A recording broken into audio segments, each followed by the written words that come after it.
Primera de Tesalonicenses.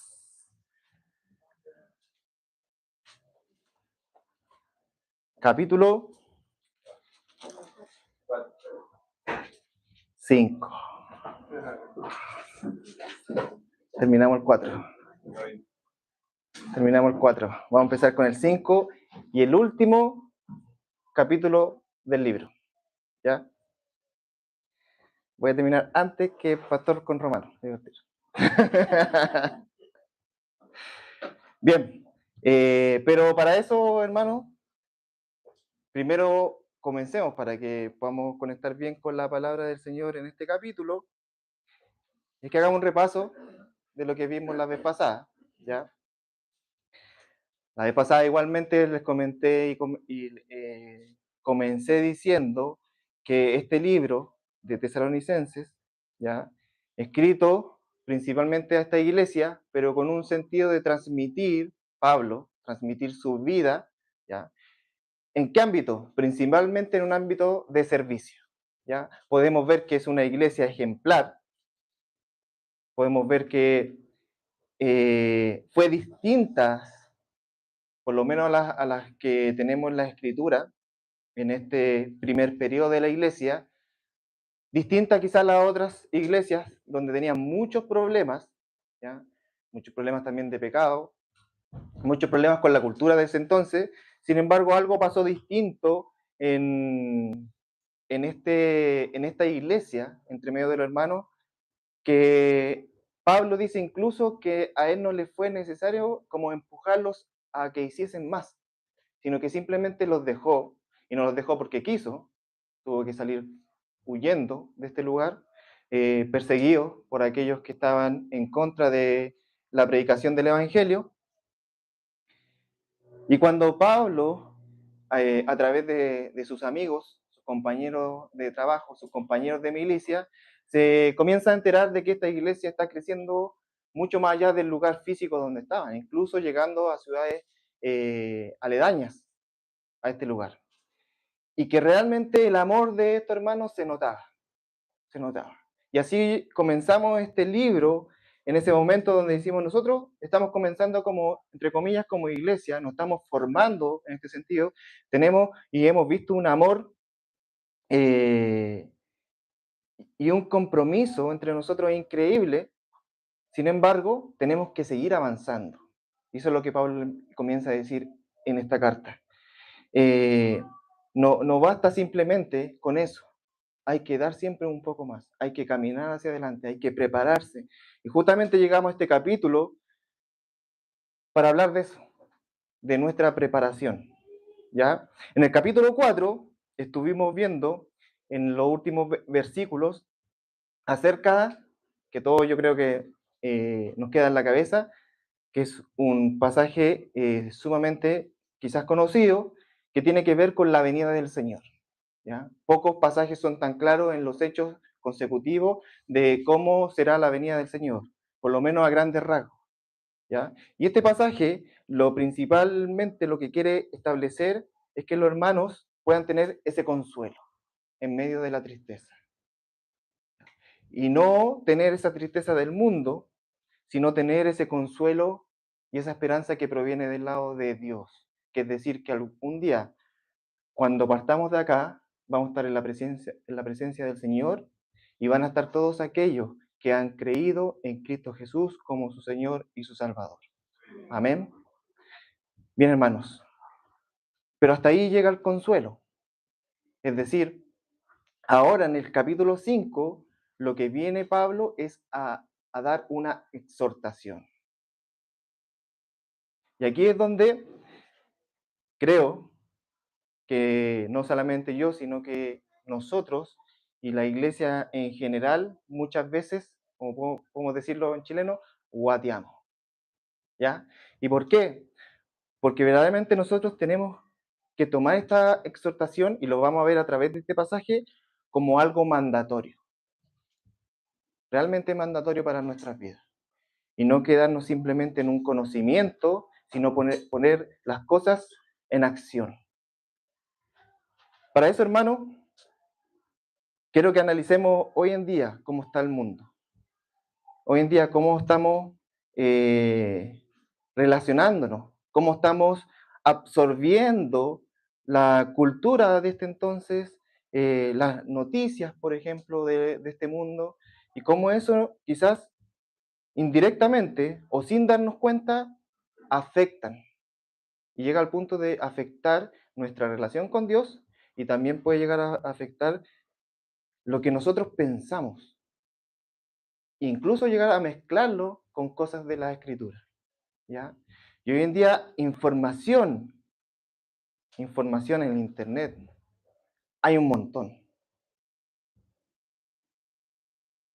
Yo que trabajo en el área de la tecnología, en el área de la informática, la conversación vez tras vez se trata de esto.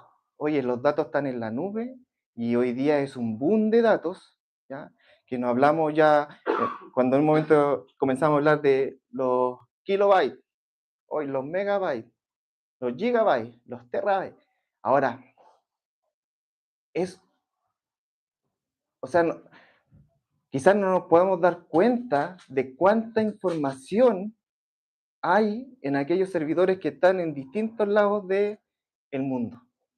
Tanta información, ¿ya? Que si estuviéramos quizá apartando un tiempo para leer esa información, y solamente estoy diciendo, y solamente información que tiene que ver con relación con la escritura, de gente que escribe acerca de eso, de gente que estudia y deja sus teorías, su hipótesis, que deja enseñanza en la escritura, sermones hay por todos lados. Uno puede meterse a YouTube y estar todo el día escuchando sermones de la escritura. El punto es llegar al hecho. Y hoy en día, en el medio donde nos movemos, ya, en la cultura donde nos movemos, el mundo está obsesionado con el futuro. ¿Y en qué sentido, hermano? ¿En qué sentido? Primero, primero, ¿qué mueve un lugar, un pueblo, una ciudad, un país? La economía. ¿Estamos de acuerdo? Eso es lo que mueve. Y en cuanto a eso, las personas que están sumamente interesadas con el tema de la economía, a grande escala, porque yo creo cada uno de acá tiene un hogar donde también se preocupa de la economía de su casa, de su familia. Sin embargo, a grande escala, el poder y la obsesión por el futuro, que no es simplemente prever qué viene para el futuro en cuanto a la economía, en cuanto a las crisis. Y en ese sentido, todos nosotros, incluso la escritura nos manda a que nos podamos preparar para tener lo suficiente como para alimentarnos, para vivir el día a día. Eso está en la escritura. Pero, pero lo distinto de este mundo es que el mundo busca controlar el futuro. Esa es la diferencia. En la escritura nos dice que nosotros, está bien, debemos estar conformes del día, agradecer del día, esperar lo que pase el mañana no lo sabemos, no sabemos lo que nos pasa el día de mañana. Sin embargo, lo que quiere el mundo es controlar ese futuro. ¿Y cómo lo está haciendo hoy día? A través de la tecnología. Es sumamente importante para las grandes empresas tener de aliado al área tecnológica. Es más, transformarse en una empresa tecnológica.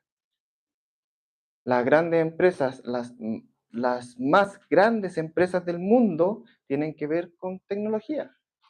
Microsoft, Apple, Amazon, donde incluso tiene a los dueños que son los más ricos del mundo. Porque ¿qué es lo importante para ellos? Controlar, llegar a controlar el futuro. Aquí estamos escuchando un avión que pasa por arriba. Hace un tiempo atrás están tratando, incluso han logrado decir, oye, en un lugar donde no llueve, vamos a hacer algo tecnológico para que llueva. ¿Lo han escuchado? Para controlar el futuro. ¿Y eso qué da paso, hermano? A que el hombre piense que no necesita a Dios. Que ya no necesitamos a un creador, ni a alguien que, como estaba hablando, de alguien que podamos ir a orar para pedirle algo. No, porque nosotros controlamos las cosas.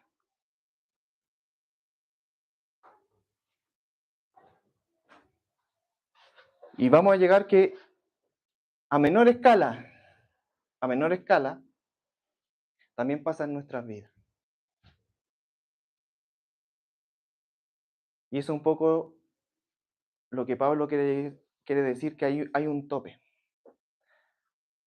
Hay algo ahí, hay un sostén, hay una barrera, hay un apoyo, como lo queremos llamar, donde la Biblia nos dice, tranquilo, pensemos un poco y pensemos para dónde vamos, cuál es nuestra meta. Y la iglesia de este entonces, de Tesalónica, tenía la misma inquietud quizás que tenemos muchos de nosotros y que hemos tratado de estudiar, de investigar, de leer la escritura, de sacarle el jugo a lo que tiene que ver con los temas del futuro. Y tenía la pregunta, ¿cuándo? ¿Cuándo regresará el Señor? Después de hablar, como veíamos en el capítulo 4, de la resurrección de Jesucristo, de la resurrección de los santos, Pablo quiere responder una pregunta inevitable. ¿Cuándo? ¿Cuándo regresará el Señor? Pero Pablo no responde con fechas. No quiere meterse ahí. No responde con fechas. Él responde con algo más profundo. Y es cómo debemos vivir, mientras esperamos. Eso es, hermano. ¿Cómo debemos vivir mientras esperamos? Porque en el cristianismo, hermano, el problema no es la falta de información. Como les decía adelante, información hay por todos lados. ¿Hay que filtrarla? Sí. ¿Hay que mirar a la luz de la palabra del Señor? Por supuesto. Lo que falta, hermanos, y el problema es la falta de preparación. Es cómo tomamos eso y lo transformamos en el día a día para ponerlo en acción en nuestras vidas. Cada reunión que hacemos en nuestra iglesia, cada cosa que nos preparamos. Vimos esta semana que estuvimos con hartas actividades, hartas enseñanzas, desde el domingo pasado. Después pasamos por estudios bíblicos el miércoles, reunión de matrimonios el viernes, ayer reunión de jóvenes. Todo para ir, para prepararnos. Pero hay que ponerlo en acción, hermano. Y lo que quiero que veamos hoy día, yo le he puesto un título, que es Viviendo preparados para el día del Señor. Viviendo preparados para el día del Señor. La porción del capítulo 5 que habla acerca de esto es desde el capítulo 1 al versículo 11. Del versículo 1 al versículo 11, perdón, del capítulo 5. Es harta información, así que la he dividido. Hoy día vamos a estar viendo desde el capítulo 1, perdón, desde el versículo 1 al versículo 6. ¿Ya? Si es que están anotando ahí, desde el versículo 1 al versículo 6. Y en eso vamos a ver justamente cómo logramos prepararnos. Y la siguiente oportunidad, si Dios permite, vamos a estar estudiando el resto de la porción que queda en este capítulo. Así que lo primero que vamos a hacer, hermanos, vamos a ir a la escritura, ¿ya? Y vamos a leer de corrido estos 6 versículos. Bien, si me acompañan, versículo 1. Pero acerca de los tiempos y de las ocasiones, no tenéis necesidad, hermanos, de que yo os escriba, Porque vosotros sabéis perfectamente que el día del Señor vendrá así como ladrón en la noche. Que cuando digan paz y seguridad, entonces vendrá sobre ellos destrucción repentina, como los dolores a la mujer encinta, y no escaparán. Mas vosotros, hermanos, no estáis en tinieblas para que aquel día os sorprenda como ladrón, porque todos vosotros sois hijos de luz e hijos del día. No somos de la noche ni de las tinieblas. Por tanto, no durmamos como los demás, sino velemos y seamos sobrios. Oremos. Padre Celestial, Señor bendito, tú que has creado todo, tú que nos has permitido estar el día de hoy, Señor, apartar un tiempo para poder estar acá reunidos en torno a ti, Señor, y a tu palabra. Permítenos, Padre, poder revisar estos versículos y entender primeramente lo que quieres decir y también, Padre, aplicarlo a nuestras vidas. Ayúdanos, Señor,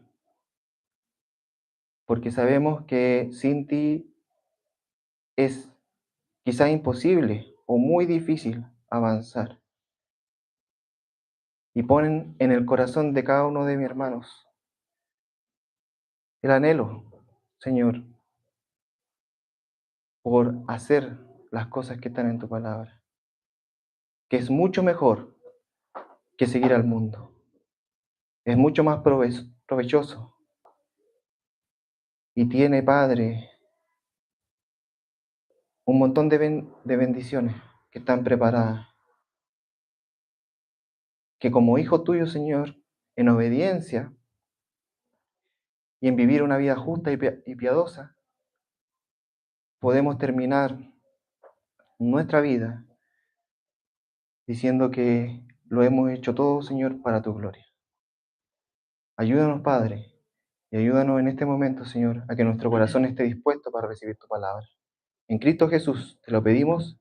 Amén. Bien, hermanos, voy a mencionar 4 puntos acerca de estos 6 versículos que estaremos viendo esta mañana. Primero, tiene que ver con este día del Señor. ¿Cuándo? La pregunta que decíamos Pablo. Le decían a Pablo, ¿cuándo? ¿Cuándo el Señor regresará? Y Pablo empieza a decir, no, ¿cómo debemos vivir mientras esperamos? Y el versículo 1 que nos dice, pero acerca de los tiempos y de las ocasiones, no tenéis necesidad, hermanos, de que yo os escriba, porque vosotros sabéis perfectamente que el día del Señor vendrá así como ladrón en la noche. Como les decía, meternos a fondo a entender cómo serán estos hechos. ¿Cuál es el paso a paso? Es interesante. ¿Yo lo he estudiado? Sí. Pero de ahí a llegar a dar una fecha exacta es otra cosa. Es como estar esperando que en algún momento se dio una profecía de que el mundo iba a terminar en el año 2000 y no pasó nada. Es estar jugando también con lo mismo, diciendo, oye, en ese año vendrá el Señor. Y si vamos a la escritura y no encontramos fecha, es porque el Señor no quiere que sepamos exactamente esa fecha. Porque el interés de Dios es otra cosa. Y para eso el Señor explica que el día del Señor vendrá como ladrón en la noche. Esta es una metáfora usada en ese entonces, no es algo que se le ocurrió simplemente, y que precisamente podríamos decir que quizá un ladrón es algo malo. ¿Cómo el Señor va a tomar un ladrón o ponerse en el lugar de un ladrón para decir que Él vendrá así como ladrón? Pero la metáfora no tiene que ver con malevocencia, es decir, algo malo, sino de algo de un imprevisto. algo sin previo aviso. En eso quiere poner énfasis, porque en verdad no habrá aviso previo a estos hechos. La falta de conocimiento del momento era intencional de parte de Dios. ¿Para qué, hermano? Para producir una vigilancia constante. Y eso es lo que se hablaba en ese entonces, de tener cuidado, sobre todo en las noches, de cuidar, de que la gente cuidara, de que los gobiernos de ese entonces cuidaran, de que en las cárceles se cuidara. Por eso tenemos ejemplos también de la cárcel, de la vigilia, ¿cierto? De que tenía que haber una vigilancia constante. Y esto, hermanos, no es una idea aislada de este párrafo. Es una enseñanza, como les decía, consistente y que se repite en toda la Escritura. Si me acompañan a Mateo capítulo 24, Mateo capítulo 24,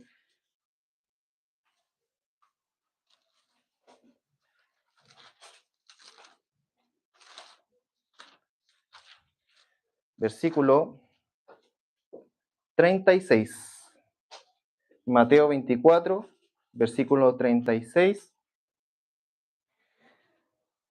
Pero el día, dice, pero el día y la hora nadie sabe, ni aun los ángeles de los cielos, sino solo mi Padre.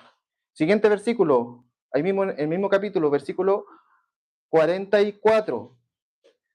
Por tanto, también vosotros estad preparados, porque el Hijo del Hombre vendrá a la hora que no pensáis. El día del Señor, en la Escritura, a veces es tan difícil de llegar a comprender porque tiene distintas miradas, distintos puntos de vista, y que depende mucho, porque es un tema netamente del pueblo de Israel, y tienen un punto de vista también, una mirada de parte de la iglesia. Tienen un punto de vista del lado del mundo, de los que no creen. Y a veces es complejo saber la escritura de qué punto uno lo está mirando. Sin embargo, que este es un libro escrito para el judío, el fin es el mismo, es estar preparados, porque el día y la hora no lo sabemos, no lo sabemos. Otro versículo, segunda de Pedro, capítulo 3,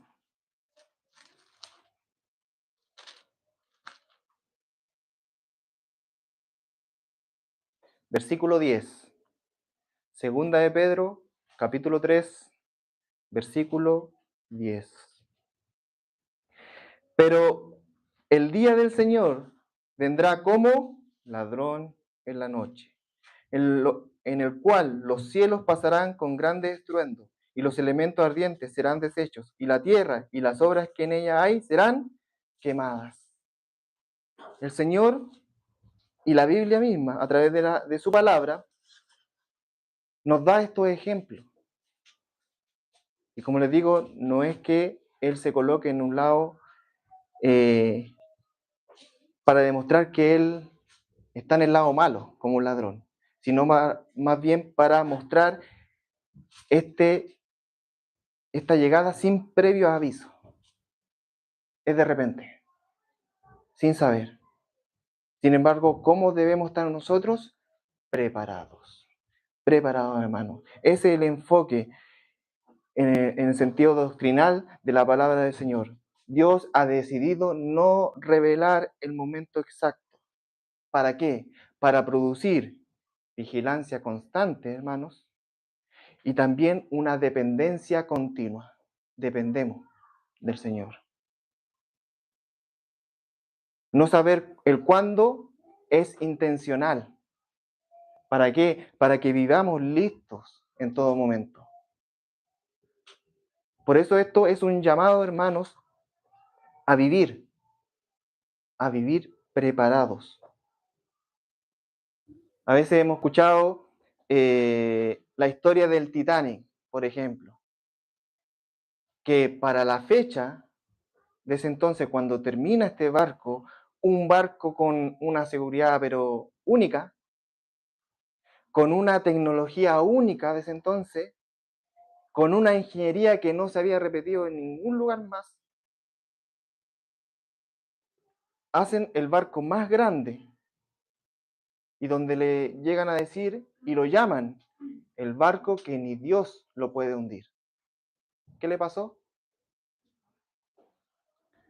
Y el problema, hermano, no fue la falta de recursos, tuvimos que poner más recursos, sino fue la falsa confianza. Quizá la mayoría ha visto la película. Si fue así los hechos reales, no lo sé, sigue siendo una película.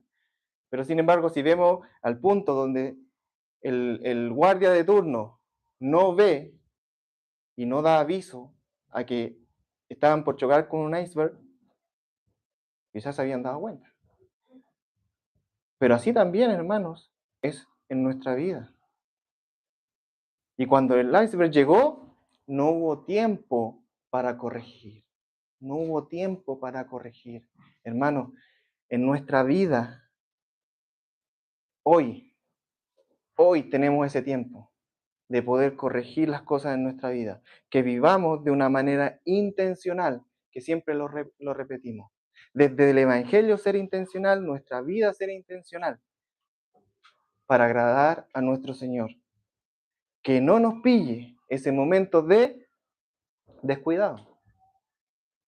¿Sabemos cuándo? No, porque el énfasis es en vivir preparados, hermanos.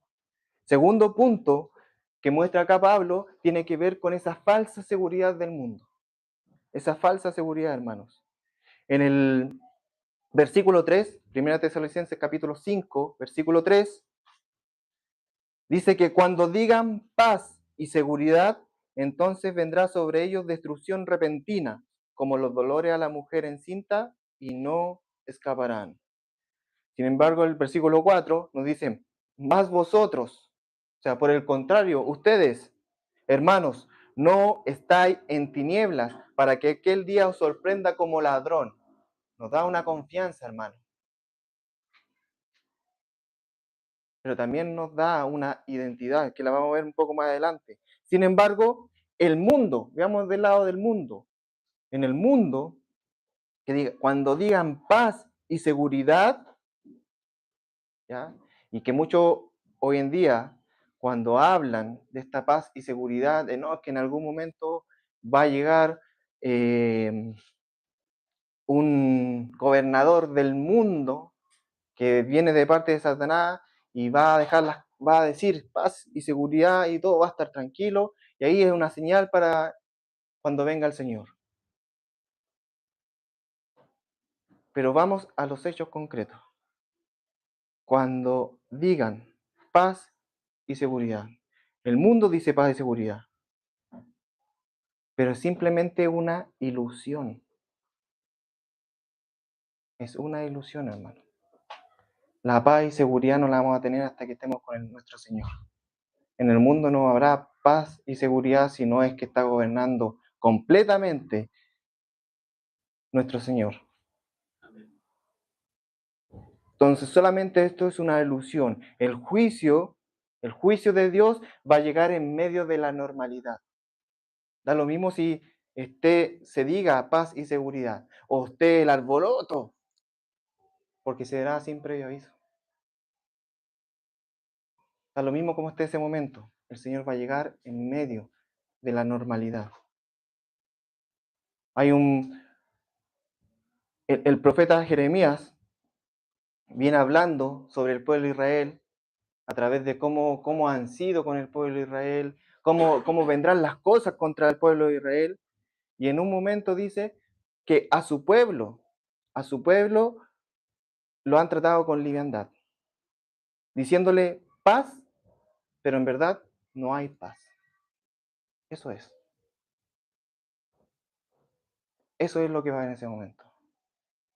Porque en verdad es una ilusión. Lucas capítulo 17, y lo vamos a ver con este ejemplo. Lucas capítulo 17. Versículo 26.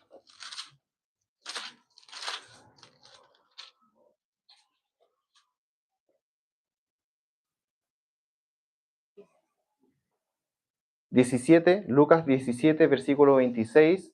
Bueno, si ven ahí el versículo 20, los que tienen título en su Biblia, dice la venida del reino, ¿cierto?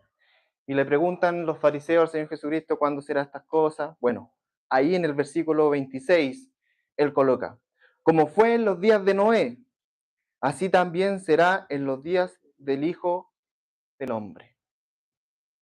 Comían, bebían, se casaban y se daban en casamiento. ¿Hasta cuándo? Hasta el día en que entró Noé en el arca y vino el diluvio y los destruyó a todos. Viviendo de forma normal. Normal, hermanos. No, no había caos, no había señales apocalípticas evidentes y vino el diluvio, hermano. Y eso es lo más peligroso de todo esto. Eso es lo más peligroso también para nuestras vidas. Pensando que estamos viviendo tranquilamente, sin ningún problema, sin ninguna responsabilidad. Sin embargo, el cristiano tiene que vivir preparándose para. ¿Es difícil, hermano? Sí, es difícil esa carrera. Como dice Pablo, es una carrera. Es un ejercitarse continuo. ¿Que cuesta? Cuesta. Pero no debemos quitar de nuestros pensamientos que un día veremos al Señor, que un día regresará, que un día estaremos con Él. Y un día pasará todo esto, lo que está escrito en la Escritura. Así como en el Antiguo Testamento hubieron muchas profecías que se cumplieron, incluso la más grande, que fue que llegó este bebé, este niño, acá en la tierra, que fue un hombre, que fue herido, que fue basureado y que entregó la vida por nosotros en aquella cruz, Jesucristo. De la misma manera se va a cumplir que Él volverá de nuevo. Y para ese día, hermanos, nosotros tenemos que estar preparados. En 1 Tesalonicenses capítulo 5, versículo 3, que cuando digan paz y seguridad, entonces vendrá sobre ellos destrucción repentina, sin previo aviso, repentina, como los dolores a la mujer encinta, y no escaparán. Las mujeres saben más de esto. Mi señora, yo le he contado el día que nació el Esteban, mi hijo de al medio, que yo estaba en el trabajo y mi señora me llama y dice, ya es el momento. Y yo me lo tomo súper tranquilo, ya voy para el metro. Ya cuando llego a la casa se había roto hasta la bolsa. Y la Yani una cara de... Me imagino el dolor de ese momento. Y yo como despistado más encima, el auto sin benzina. Así que imagínense todo lo que pasó en ese trayecto. Gracias a Dios nos cuidó en la carretera y en 20 minutos estábamos allá en la clínica, al otro lado de Santiago, ¿ya? Y gracias a Dios todo bien. Pero el sufrimiento que tuvo, y que fue de repente, porque el día anterior estábamos conversando de lo más normal, normal para mi esposa no, una tremenda guata que estaba ahí, la carga que es llevar al bebé, que uno como hombre no lo entiende. Sin embargo, el dolor en sí de ese día es fuerte, me imagino. De la misma manera, hermanas, que lo entienden, va a llegar. Y ahí yo me explico por qué las mujeres son más dedicadas a las cosas que sabe hoy día del Señor. El Señor habla mucho de cosas que le pasan a las mujeres. Lo contrario, habla de terco que somos los hombres. Pero de cualquier manera, la responsabilidad está sobre todos, hermanos. Sobre todos. Es de vivir preparándonos en esta vida para el día de. La falsa seguridad, hermanos, es una ilusión colectiva, es una ceguera espiritual y llega a ser una distracción eterna si no le tomamos el peso. Hoy el mundo sigue diciendo todo está bajo control, vive tranquilo, no te preocupes, no pasa nada. Y llegamos al punto de decir, esas cosas no existen, son puras metáforas, son puras historias, son cuentos. Pero los que verdaderamente hemos estado recibiendo instrucciones del Señor y nos ha dado una vida nueva, entendemos que el Señor ha hecho cosas en nosotros. Por lo tanto, vivimos como criaturas nuevas. Y dentro de eso está la responsabilidad de prepararnos, hermano. El juicio de Dios no interrumpe el caos, hermanos. Va a interrumpir una falsa tranquilidad. El mundo será destruido en medio del pánico.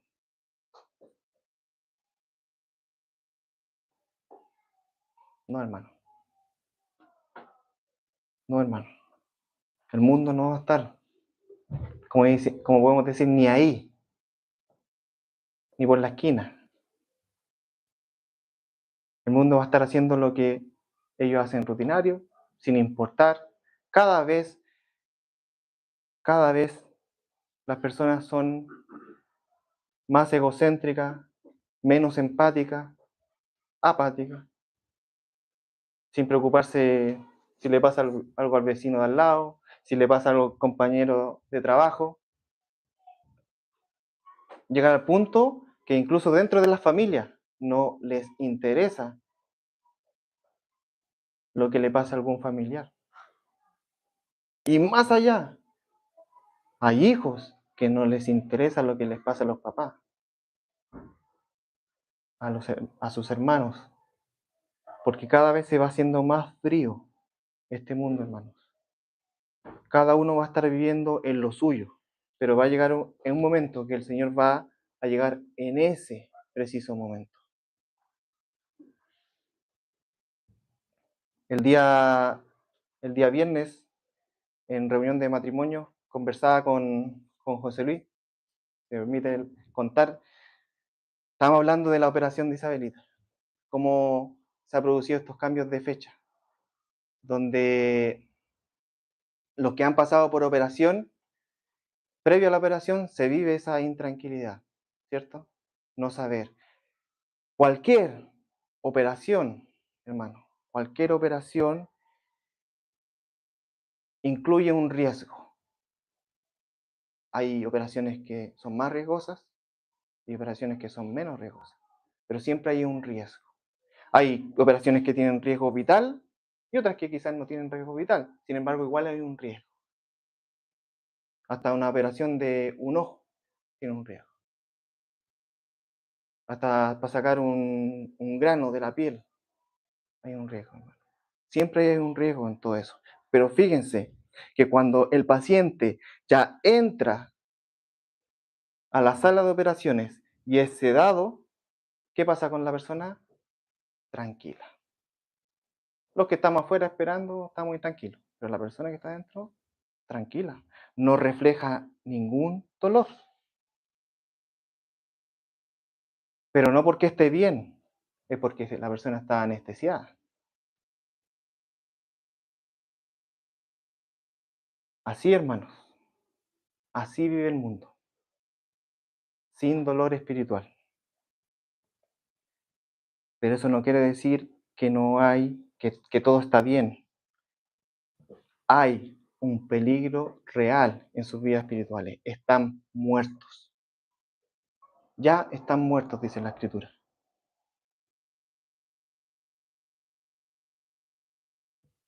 Así, así, hermanos, como tenemos que salir, si es que estamos en esa posición, salir de la comodidad, pensar en las cosas espirituales, prepararnos para no vivir anestesiado, no vivir que todo está tranquilo, todo está bien.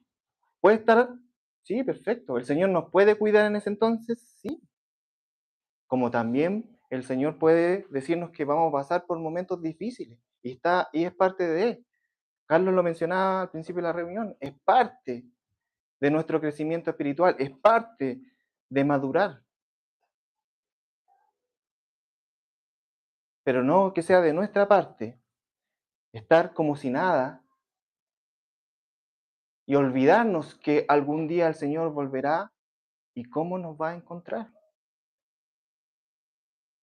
Tercer punto, hermanos, muy importante en esta parte de la escritura, la identidad del creyente. Es sumamente importante que sepamos nuestra identidad. Y esta porción nos dice que nosotros somos hijos de luz. Versículo 5, porque todos vosotros sois hijos de luz e hijos del día. Esa es nuestra identidad. Y aquí es que esta identidad define nuestro comportamiento y no al revés. Y no al revés. No es que nosotros, según cómo nos comportemos, es lo que vamos a hacer, lo que seremos, o nuestra identidad. Ah, porque yo me porté bien, voy a ser hijo de luz. No. Dios nos ha hecho hijos de luz. Efesios capítulo 5. Efesios capítulo 5, versículo 8.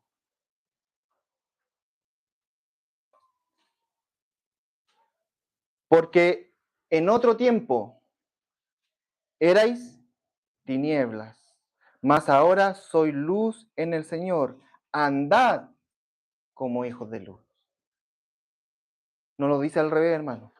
Ah, cuando ustedes anden como hijos de luz, entonces ahí los voy a llamar hijos de luz. No. Ustedes antes eran tinieblas. Si realmente se han convertido en mis discípulos y han decidido seguirme y han pasado a formar de esta familia espiritual, ustedes son hijos de luz. Ahora viene el punto. Ahora es cómo deben comportarse ya que son hijos de luz. Como hijos de luz. No como el mundo, no como en las tinieblas. Juan, capítulo 8. Otro ejemplo, Juan, capítulo 8.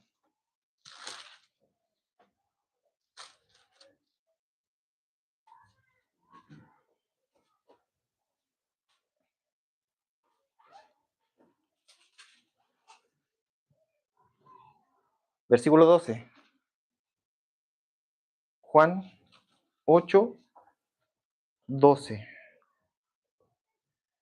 Otra vez Jesús les habló diciendo, yo soy la luz del mundo. El que me sigue no andará en tinieblas, sino que tendrá la luz de la vida. ¿Se fijan? No es, no es que según cómo ustedes se sientan, según cómo ustedes se comporten, van a ser hijos de luz. No. Si ustedes han decidido seguirme, dice el Señor Jesús, ustedes ya no deben, o sea, no andan, perdón, así, estrictamente, no andan en tinieblas, porque yo soy luz, no puede haber tinieblas, hermano.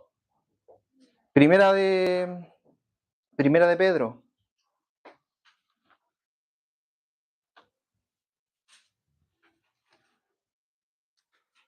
capítulo 2, primera de Pedro, capítulo 2, versículo 9. Mas vosotros sois linaje escogido, real sacerdocio, nación santa, pueblo adquirido por Dios. ¿Para qué? Para que anunciéis las virtudes de aquel que os llamó de las tinieblas a su luz admirable, hermanos. Esa es nuestra identidad. Es una posición que estamos en Cristo ahora. Nosotros andamos en Cristo. Nos posiciona en ese lugar. Luego viene la transformación continua en nuestra vida, producir un cambio real, que andemos realmente como hijos de luz. No eres luz cuando te comportas bien, hermano. Dios te ha dado la identidad de que eres hijo de luz, por tanto tienes que comportarte como hijo de luz. Y eres luz porque has nacido de nuevo. Y si no, hermanos, ahí está la puerta. Ahí está el llamado. Para tomar ese regalo precioso que Dios ha dado, la salvación, para pertenecer a esa vida y ser hijos de luz y comportarnos como hijos de luz y prepararnos para la vida de Él. Si apagáramos las luces, cerráramos las cortinas y esto quedara oscuro, completamente oscuro, y yo enciendo una vela, ¿se va a ver la vela? ¿Sí? ¿Habrá algún momento que no se va a ver la vela si la prendo? Siempre, siempre. Sea, y ese es un punto también, entre comillas, sea como sea, hermanos, daremos testimonio, sea para bien o sea para mal. Pero nuestro llamado es a dar buen testimonio. Somos hijos de luz. Por tanto, tenemos que transmitir luz, no otra cosa.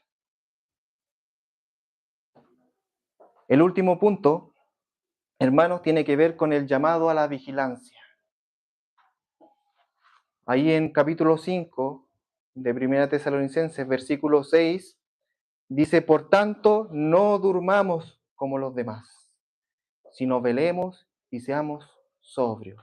Por tanto, no durmamos como los demás, sino que velemos y seamos sobrios. Aunque el versículo 6 no está escrito estrictamente en una forma imperativa,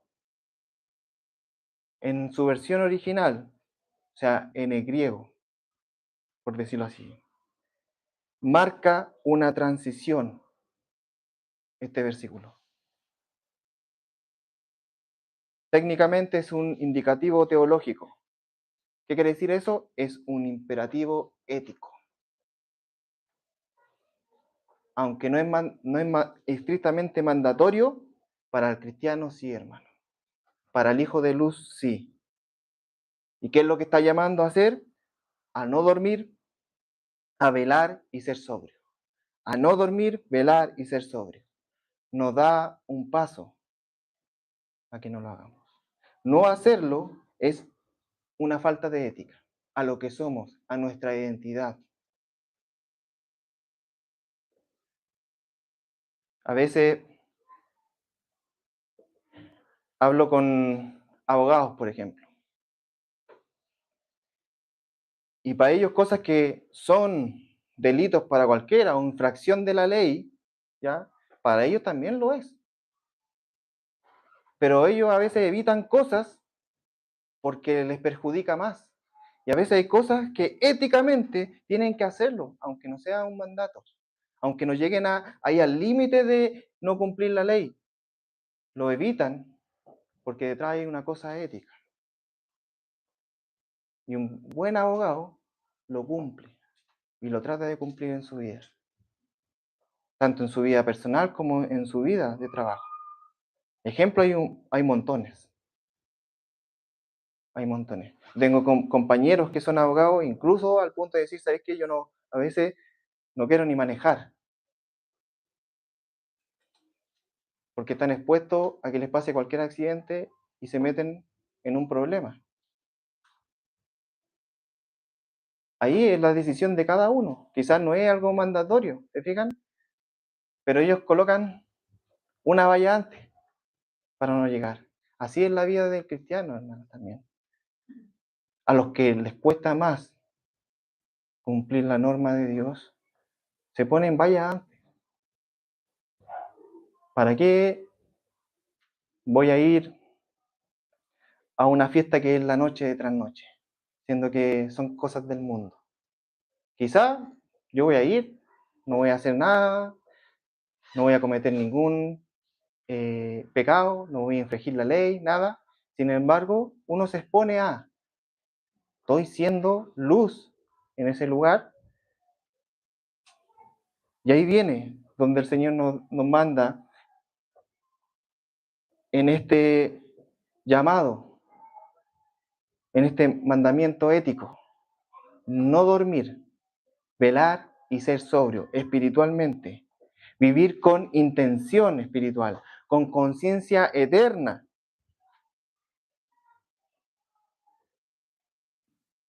Solo les cito, por temas de tiempo, Marcos 13:33: mirad, velad y orad, porque no sabéis cuándo será el tiempo. Mirad, velad y orad. Lo mismo, o sea, si la traducción la pudiéramos ver con tesalonicenses, es la misma. Mirad, velad y orad. Primera de Pedro, capítulo 5, versículo 8: sed sobrio y velad, porque vuestro adversario el diablo, como león rugiente, anda alrededor buscando a quien devorar. Romanos 13:11: y esto conociendo el tiempo, que ya es hora de levantarnos del sueño, porque ahora está más cerca de nosotros nuestra salvación que cuando creímos. Cada vez que pasa el tiempo, más cerca estamos, más cerca que se concrete, que se culmine esa salvación, que cuando veremos a nuestro Señor cara a cara. La vigilancia cristiana, hermano, implica una alerta espiritual, una disciplina interior y la conciencia eterna. Quiero decir de que tengamos en nuestra sapiencia, en nuestra sabiduría, en considerar siempre que nuestra vida es eterna, que no está acá, que nuestra morada está en los cielos.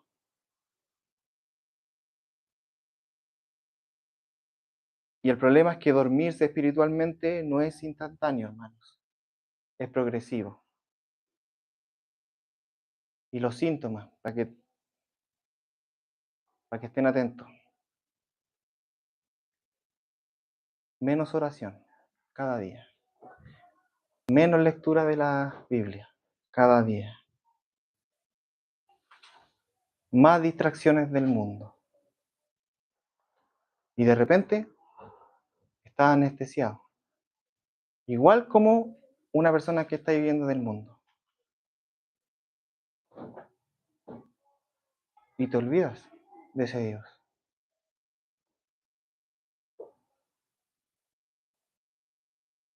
Eso pasa, hermanos, incluso dentro de la iglesia. Y por eso es el llamado de Pablo a esta iglesia, que, como les decía al principio, una iglesia ejemplar, una iglesia llena de amor, de iniciativa, intencional, que sin embargo nos deja Pablo de recordarles cómo es que tienen que comportarse antes que venga el Señor.